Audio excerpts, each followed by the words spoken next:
Salam hörmətli izləyicilər, bugün sizə yenə də MİQ sertifikasiya sınağından götürülmüş bir sual izah etmək istəyirəm. Qeyd edim ki, bu sualları sınaq formasında, ödənişsiz formada WhatsApp kanalımızda paylaşmışıq. Siz də YouTube postlarına, WhatsApp kanalımıza keçid edərək orada özünüzü sınaya bilərsiniz. Cavabı, hər bir sualın cavabını yazdığınız anda düzgün cavabı ilə tanış olacaqsınız və başa düşmədiyiniz sualları da izah edirəm.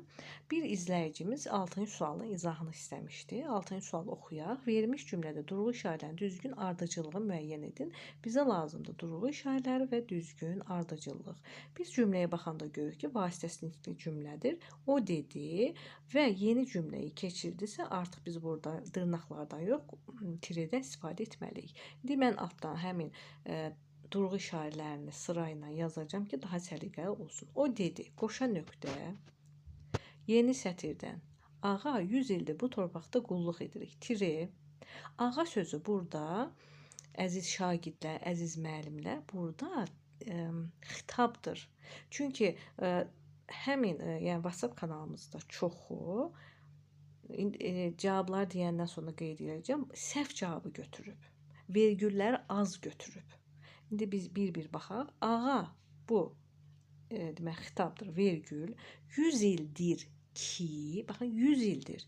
Ki olsa da, olmasa da biz ora vergül qoymalıyıq. Bu tabir mürəkkəb cümlənin birinci hissəsidir. İkinci vergül. Bu torpaqda qulluq edirik. Baxın qulluq edirik. Bu oldu.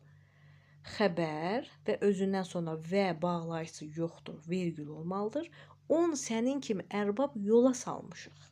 Baxın, bu həmcins xəbərlərdir. Yola salmışıq sözündən sonra da bir dənə vergül qoyulmalıdır. Heç biri də bizdən xəyanət görməyib, sonda da nöqtə işarəsi olmalıdır. Deməli, bizdə hansı durğu işarələr oldu? Ardıcıl baxaq. Qoşa nöqtə, tiri, vergül, vergül, vergül, 4 vergül və sonda da nöqtə. Deməli, qoşa nöqtə, tiri, 4 vergül və nöqtə. Cavab oldu A bəndi. Amma çoxu Y bəndini yazıb 3 vergül götürüb. 3 vergül. Artıq sizə yəqin ki, aydın oldu ki, 4 vergül harda qoyulur.